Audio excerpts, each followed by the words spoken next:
Good morning. I am so sorry. I had set my alarm and it was on silent. So. Good morning, ma'am. Good morning. I'm so sorry. Well, good morning, ma'am. good morning. I had a combination of technical issues and I overslept. Okay, ma'am. Sorry. That's Sorry. okay.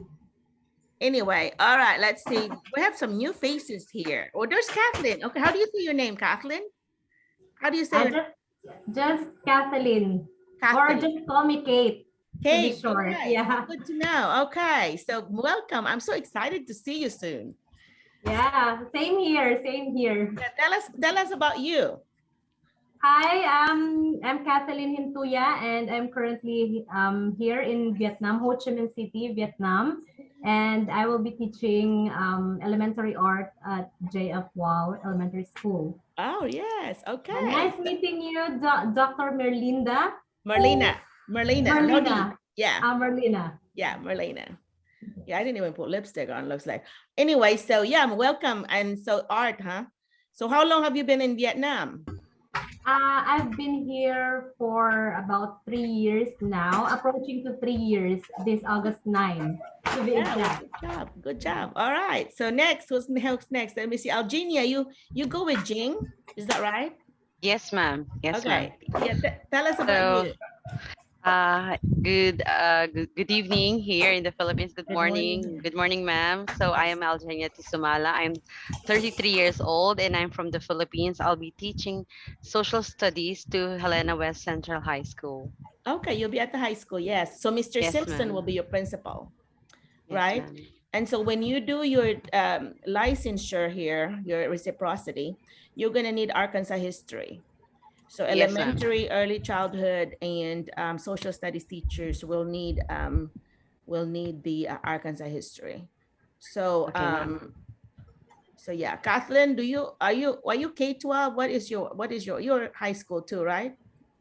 Yeah, actually my major is secondary, but yeah, my experience here in Vietnam is mostly elementary. Okay, so because you're teaching high school, I don't think you have to need it. Art, I don't think we'll need it. So that's good. That's one course. That's 45 hours of professional development you didn't have to do. But okay, so who's next? Oh, Edwin. Oh, finally I get to meet you, Edwin. Yes, You hello, are good Ernesto's brother. Good evening here, ma'am, and good morning there. And everyone, hello po. Yeah. I'm Edwin Montenegro, and currently I am teaching elementary, and I've been teaching for like more than a decade already, 12 years to be exact. Okay. And I am teaching 5th graders. Okay. And for the past 8 years, I've been coaching volleyball. And, not only elementary volleyball, but also we were able to, advance up to the national level of competition. Oh, wow, you're good. That's well. Did they show an interest of you coaching volleyball here in Helena? Well, actually, my brother told me yesterday that they were trying to put me in a volleyball team to coach one team. And I was like, sure, why not? That is my forte. So let's get on. Yeah, that's good. And that's extra money for you, actually. They will usually put a stipend for those coaches. That'd be great. That'd be great, man. Yeah, so extra money, that's good. I don't know how schools do it. Some schools have the budget to do it. Some people will just add it, will just like put it as one of your loads. So I don't know how they do that there. So I don't want to say that and then you don't. So well, that is a good news for me. That is really a good news, because right here, if you are to coach a volleyball team or any sport, you gotta have to spend from your own money, from your pocket. Oh no, yes. they give you a bus to travel in and all that, a driver. Yeah, so they're really supported. They're really supported in most schools. I don't know how Helena does it. I'm 4 hours away. But Edwin, also congratulations on already having passed your TOEFL. Thank you very much. Thank you very much. Actually, I just received the score this morning and I was like, oh my God, I can't believe it. Because my brother told me that I only needed 76 score. That is as the district requires. And well, I don't know, I was lucky. I know, when I saw your score, I was like, wow, that's impressive, because a bunch of the teachers here do not even pass it the first time. That's not very many that would pass it the first time. Considering you only had 2 days of preparation, actually, I don't want to say that I took it for granted, because when my brother told me that I had to take the TOEFL, I was like, oh my God, I don't know, because I've heard already that a lot of first takers fail it. So I was like nervous, but I didn't really take it seriously.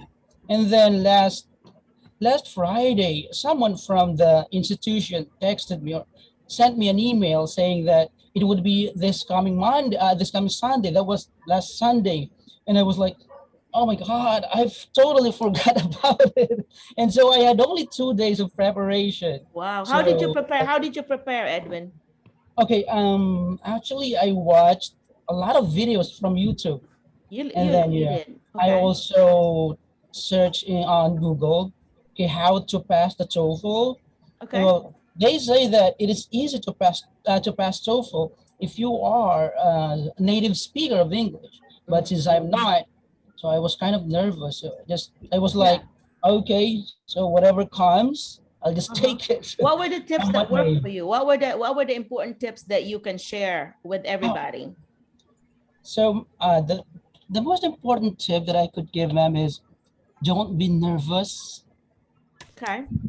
Because if you feel nervous, don't be nervous. Right, okay.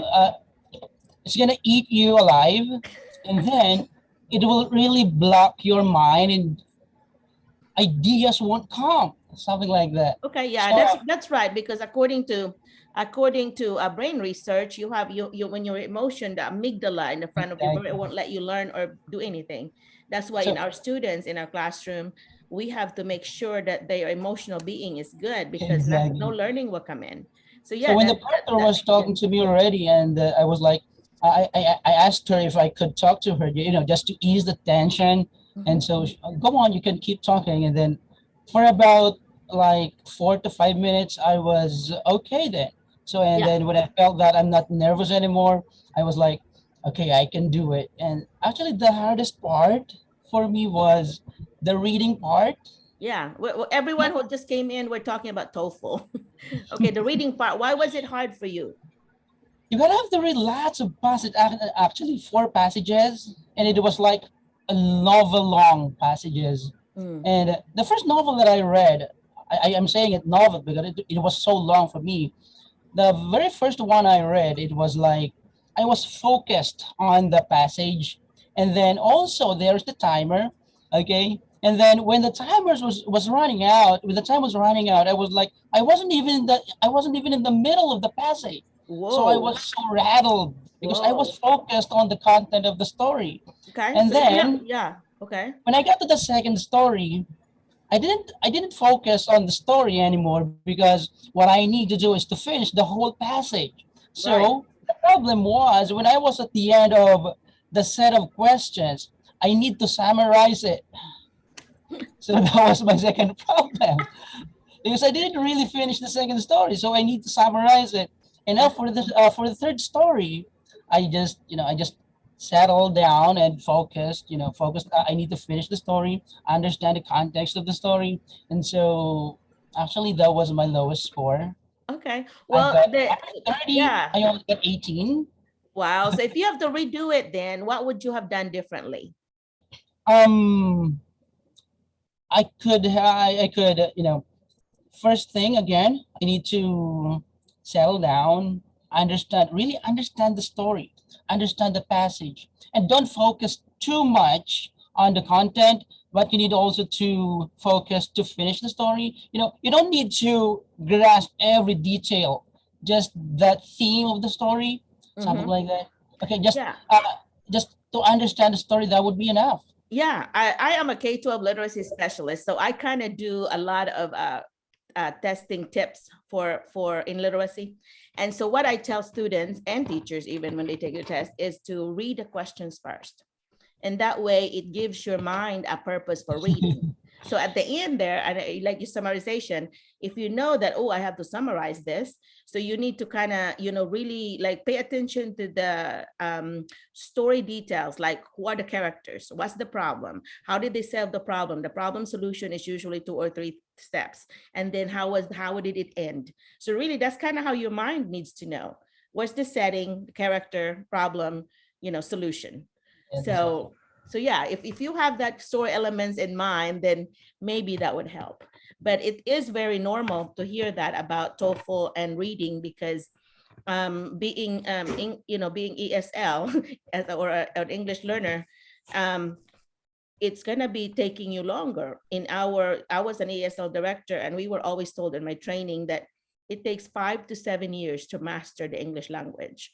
And so for you to have to take it, and you have not even been in the US, at all yet, although you speaking it where you teach. So it's amazing that you passed it the first time. So congratulations. Thank you, Ron. Thank you. The rest of you will have to take it. I was reading, I thought that when you have your New Mexico license, you don't have to, for some reason, somebody told me that you don't have to do TOEFL, but when I read that licensure information from the Department of Education, it looks like you still do if you came from another country. I don't know. I have a friend in a Department of Ed, and I'm going to call her and find out, because she actually does the licensure. She's in that department. So I'm going to call Vanessa and tell her, hey, Vanessa, is that a way around it, or is that still needed? So I'll find out when I talk to her. But anyway, I know of some people that have taken TOEFL 4, 5, 6 times. That's how bad. That's how, yeah.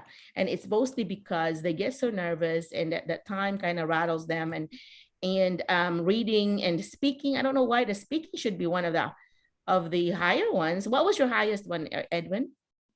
Actually, it was the speaking. I got 24 out of 30. Yeah, so you had a high one then, and you said the reading was the lowest. Okay. Well, the speaking, what do you have to speak on? Do they tell you the topic? No, they just give a situation, and then from there you need to, like, the very first question that they gave me is like, if you are to choose, okay, if you are to be given a day off for a week, right, where would you spend it, and or rather, who would you spend it with? With your family, or are you going to spend it alone? And I was like, all right, so that was the first question. Actually, I wasn't quite ready for that one, because I thought the proctor was the one to ask me question, but it was kind of recording. So, I just had 40 seconds to answer that question. And well, actually, I was able to answer it. I was able to answer it nicely. Yeah, you just have to be descriptive, and you cannot pause too much, because then you run out of time, right? So it's very extemporaneously. You have to think quickly. So yeah, so that's so good. That's so good. Actually, sorry, ma'am. You don't need to answer right away after the question, because they'll be giving you 15 seconds to think of your answer. Okay. And then after that 15-second pause, then that will be the time that you need to answer. Okay, so you don't have to answer right away. So yeah, so when you're given that 15 seconds, if you have a pen, can you write down some main keywords that you can maybe put in? That might be something that you could do, right? Yes, ma'am. Is that what you did? What did you do to plan your what you say? They asked me to prepare a whiteboard, where I can erase it every time. And so they said that I can take notes, but then at the end of the test, they asked me to erase everything. And then of course, my notes on the piece of papers that I used, they told me to tear everything. Okay, literally shred it. Yeah. Okay, they did not allow me to exit without first, shredding those notes that I've written. Yeah. Okay, I literally shredded them. Yeah. I think they have so many different versions, but it might not be a good idea to actually share the question itself, because that might not be taken right. But they were the different versions, like questions will be different. for Yes, sure. exactly. Yeah. But anyway, all right. Well, the rest of you, tell me what you're planning to do on TOEFL. You can either take it while you're there because it's online, right? Or you can take it here. And taking it here, from my experience with Helena teachers, you know, there are 4 of them here. They had to drive like 2 hours or something in order to go, close to 2 hours, in order to go to the testing center. So it's like a field trip for them. You know, they're like, okay, let's go. And I went on one of the trips, I took them, and it wasn't as successful as they wanted. And your brother already did not need it, you see, Edwin, you know that, right? Your brother did not need it because he already had taught here in America. I mean, you know, so his is just gonna be a reciprocity that without the TOEFL requirement. That's why I was thinking that because his license was already in America, that's why he didn't need a TOEFL. But I don't know. I do not know really if you will need it if you get the New Mexico. The New Mexico license is the easiest to get. And that's why of all the states, it's easy and it's cheap to get. So so some people from, you know, from some of the applicants were saying they got that, and some of the states honored it. But you have to remember, only 2 of the 50 states are requiring TOEFL, that it has to be, and Arkansas is one of them. And so, yeah. And so, yeah, there's not very many states that are really needing it, but anyway, you will end up passing it.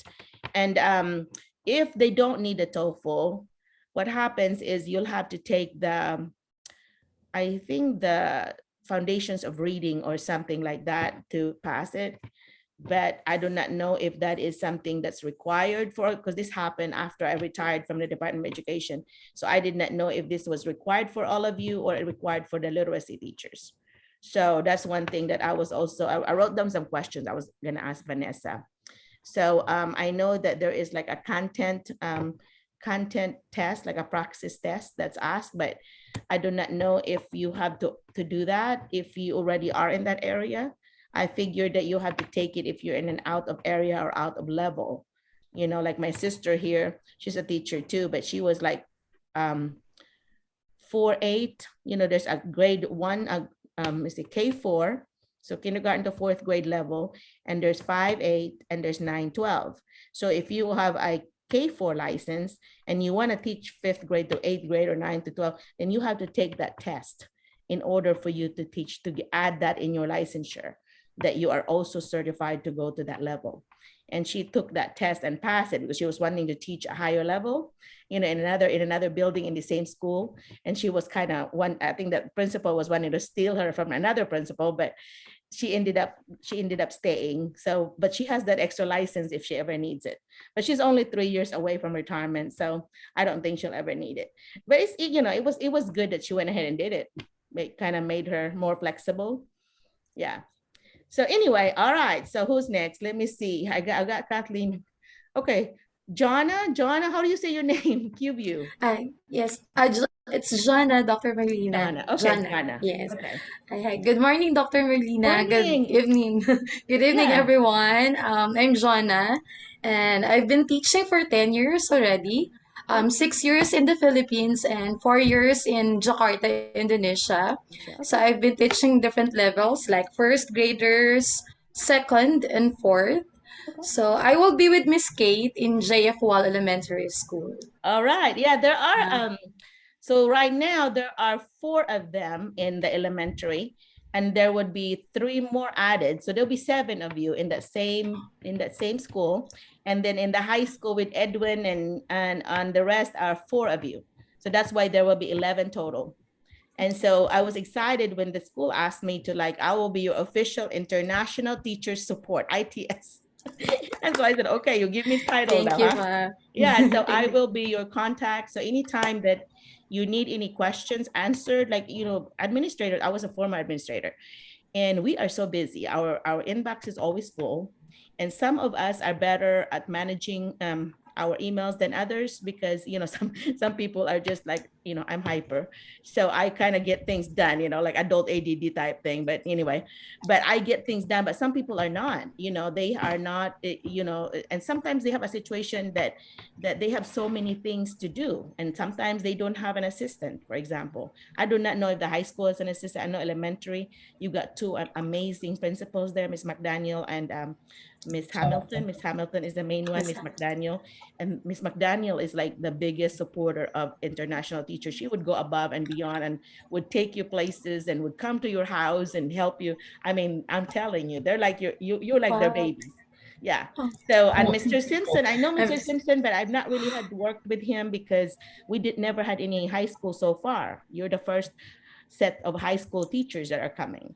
And so I have been communicating with him. We have met before on another setting, like in a PD, on a professional development setting, that your former superintendent, who was a superintendent last year, was a really dear friend of mine. So we hang out together. Like when we go to professional development, we would, you know, attend it together. And she would have her, you know, administrators with her, and she introduced me. And, you know, you don't pay attention much because you meet so many people. And so I said, how did he look like? You know, I try to recall, I can't even recall. So anyway, I'll have to meet him one of these days, but I've been communicating with him. And have you noticed, if I communicate with you, I always CC your principals because I want them on the same page. And you may want to do the same, like when I email you, do a reply all. And then that way, whoever was CC'd need to be on the same page with us, unless you just really want me to contact me and you don't want anybody, then that's fine. I understand that. But if you think of it, if you're elementary, try to CC Miss Hamilton and Miss McDaniel. And for the high school, try to CC Mr. Simpson. Because if I email you back, and sometime I would add Miss Mills, because Miss Bonetta Mills, she's the district person and she's in charge of doing all the, you know, visa, you know, whoever your visa sponsor is, she's the liaison of that. So I usually include her if it's something important that she needs to know about visa. Like, for example, when Edison is, I hope Edison is here. When Edison said he is coming, like he's coming the middle of July. So his visa is already coming to him. He's in Riyadh. So is Edison here? Let's see if it's Edison. Oh, Edison's here, yes. Edison, you're next. Tell us about you.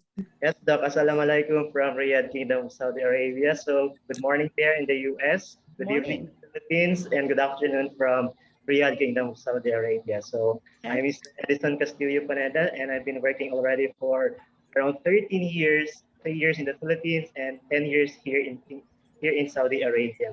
Okay, wow. I just said also the result of my TOEFL exam. I took it last 11th of June, and luckily I passed it. Honestly, I struggled also during the first two parts, reading and listening, because the testing area was quite noisy, which I am not used to. Unlike in IELTS, it's very quiet. Honestly speaking, I have taken already IELTS also twice, and I passed it for my Canadian application supposedly, but God did not allow it to happen because of this pandemic.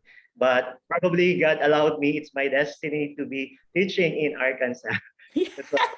Good.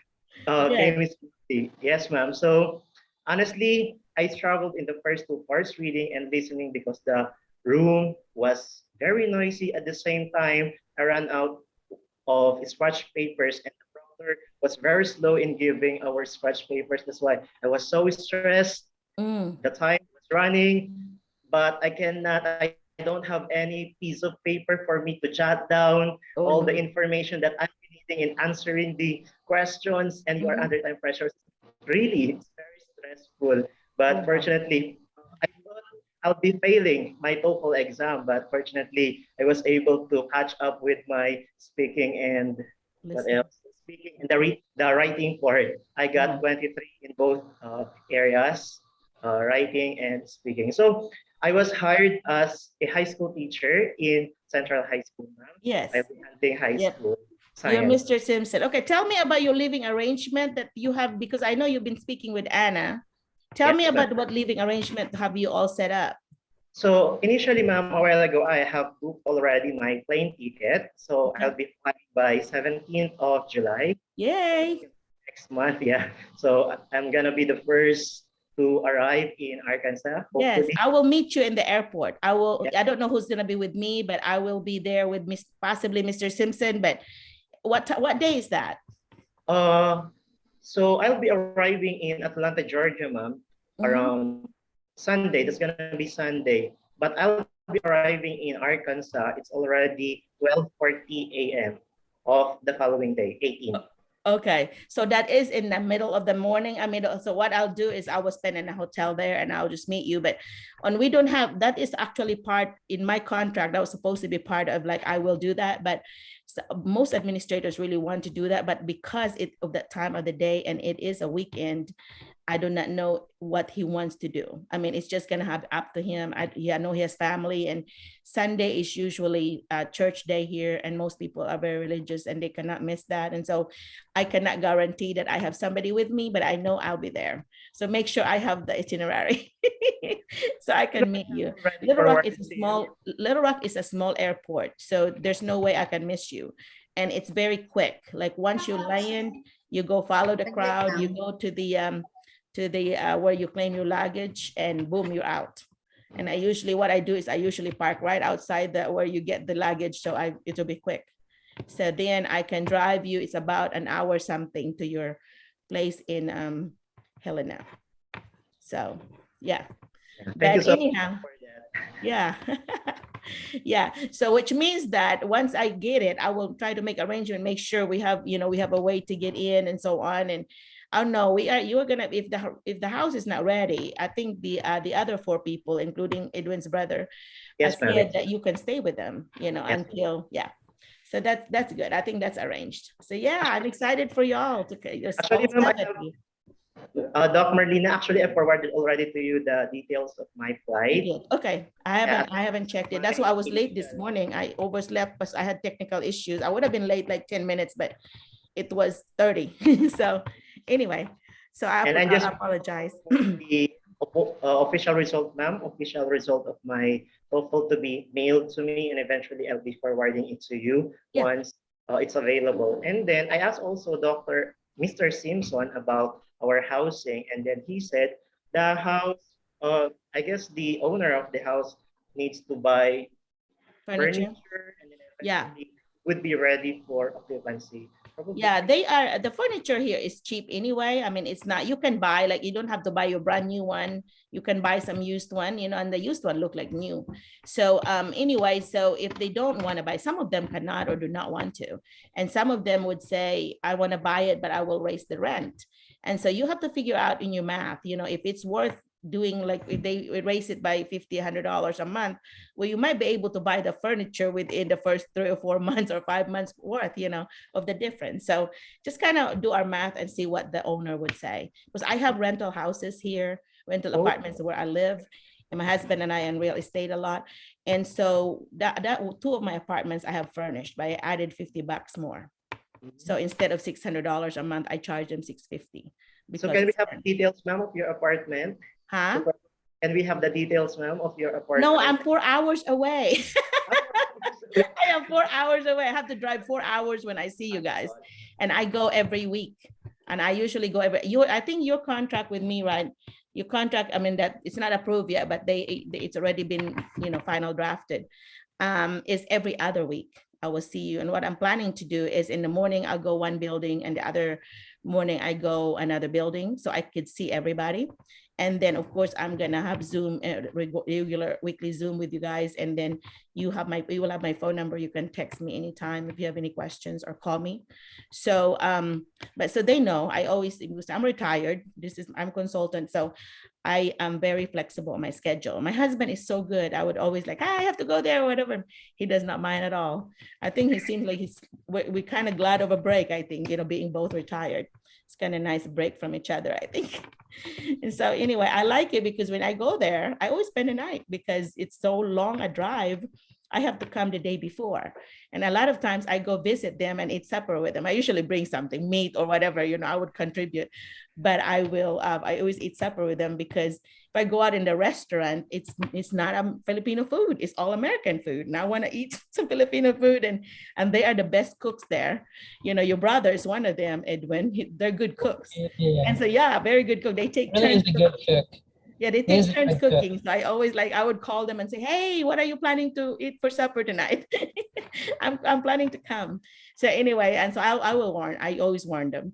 And then I would bring like a bunch of chicken or anyway, if we get cut off, by the way, come back in and it will be in the same link. We'll come back in, okay? So if we run out, just come back in again, the same link. Okay, so who else have who else are the 7? I want to talk to the first 7 first, because I told everyone you are my special guest today. So who is here that I have not talked to? Can you first come in if you are one of the 7? Sure, Camille though. Who? Joy? Yeah, Camille Joy. Okay, yeah. Come on. Hello po, Doc. Hello, hi Joy. Can we see you, or does your camera work? Wait a minute. Okay. Oh, there you are. Okay, yeah. Tell us about you. Hey, a pleasant evening to all and a happy morning to you, Doc. Yes. Yeah, so let me introduce myself first. So my name is Joy Camille Minyoza, and I am from Cebu, Philippines. Okay. Yes. So Bisaya sa dekada. Bisaya ka, Bisaya man ko. Yes, Bisaya, yeah. Doc. Yeah, yeah. Yeah. Ubay-ubay tang Bisaya diri, Doc. Oh, that's good. Yeah, I think poor Ernesto, Edwin's brother, is the only Tagalog. Everybody's Bisaya there so far. Yes, Doc. Yeah. Go ahead. Anyway, I have been teaching for 13 years already. 4 years of that, I taught in an ESL school. And I have been teaching in DepEd for 9 years. So I teach high school students, both junior high school and senior high school. And yeah, I teach oral communication for senior high school and reading and writing. Okay, so literacy. Okay. Yes, and then for junior high school, I teach Anglo-American literature. Okay. That sounds good. No wonder they hired you. Yeah. And you have to know for Helena Bunch, your population there is maybe 98% Blacks. So if you don't have any experience teaching your African American diverse students, you may have a hard time adjusting at first, because it's like night and day compared to the Filipino kids and maybe your Asian kids that you teach other countries' kids, how they behave themselves so very well. You don't have to worry about it. But once I was shocked, I have taught African American kids and I was very shocked because I've never experienced it. And I'm like, oh my God, they're just like not sitting down and being quiet. They want to talk a lot, So you have to establish your routines. You have to be firm. You have to be consistent. Your first day, they need to see that you know what you're doing, that you're not afraid of them or anything. You need to be confident, do the rules, and have them have input on the rules. What are some examples, non-examples?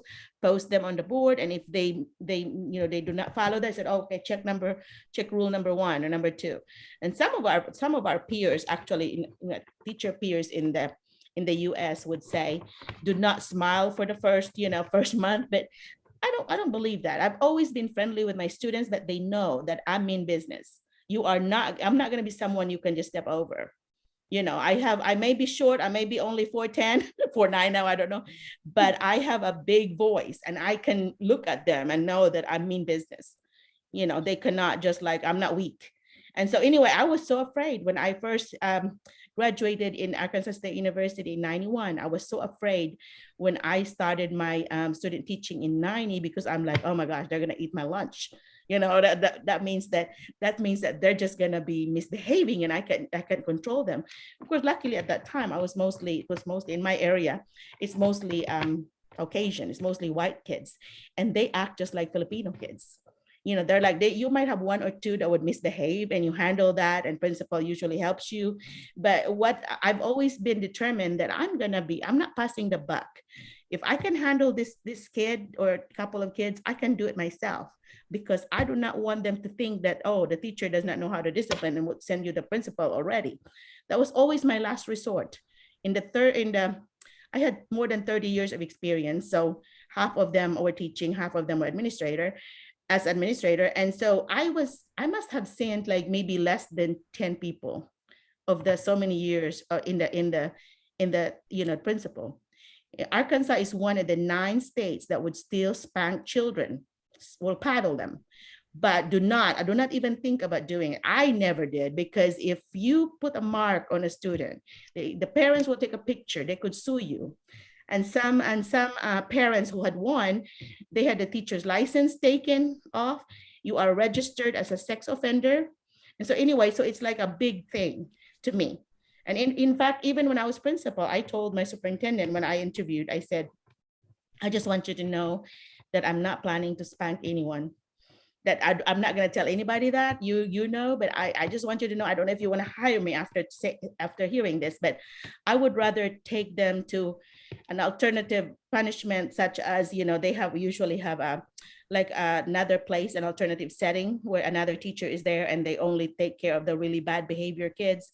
They would have that in most schools. And I would take that, and I would take other things, including suspension, but I am not gonna spank.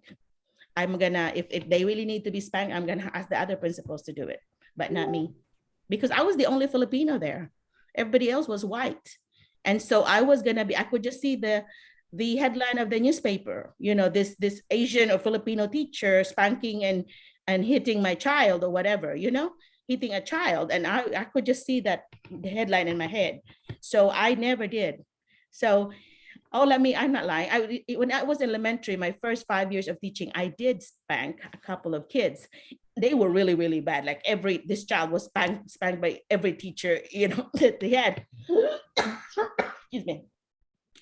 But that was such a bad experience for me. I felt bad.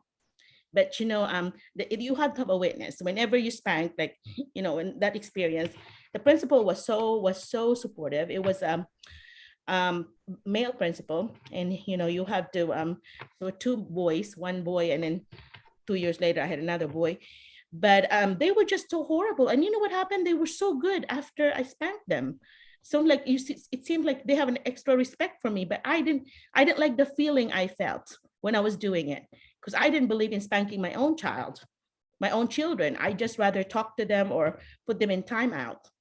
You know, timeout, in whenever you're raising kids in America, timeout is a big one. You know, like, I think the rule for your own biological kids at home is like a minute per age. So when my child was 5 years old, I put them for 5 minutes to the timeout corner. I want you to think about what you did. You know, how we were growing up. My dad was so mean. We were put on salt or whatever. Don't ever do stuff like that. But anyway, so those are considered child abuse, but we did not know that in the Philippines. But here, some teachers, like in kindergarten, first grade, they do have timeout. Like, they have a timeout corner, and when they're in a timeout corner, you have to set the minutes. Like, if they're 6 years old, so put 6 minutes, and you put the timer in there so that it will ring, and then they know that it's time for them to come back in. Because I have some teachers that would do timeout and they forget about them, and this kid is over there for 40 minutes, an hour. That's not good. And nobody can talk to them. Do not talk to them. They have to be in a quiet reflection time. Think about what you did. Okay. And for us, some teachers would actually ask them to like punish them by writing something. And to me, as a literacy teacher, I don't believe in that, because then you're making it sound like writing is a punishment. You don't want kids to think that writing is a punishment. You want them to want to write, not to hate writing, right? And so, but you know, you have different beliefs in that. I never used it, you know, because I think of the Harry Potter, you know, remember that principal that had Harry to write on his skin. At that time, that book wasn't there, but it kind of makes me think of that. Like, it's so awful. That's an awful thing to do. But whatever discipline that you do, ask me, you know, Miss Merlina, is it something that I can do? This is what I do. Is this okay here? You know, ask me if you think that's not normal. You know, I don't know, like some in the long time ago, some teachers would have them like touch their nose on a wall. I think my husband said that they were like have a dot or something, and they have to touch their nose on that dot, and they have to face that wall. That's also considered not good. So so anyway, so he said, well, there's some things there that my teachers did that's now considered not good at all. So tell me some things that, okay, let me talk first to everybody before I would continue about classroom management, because classroom management is, you know, one area that I noticed that not just international teachers or Filipino teachers. They want you to be called international instead of Filipino teachers. Not just, not just that, it's even the people that are native here. The new graduates, when they come to the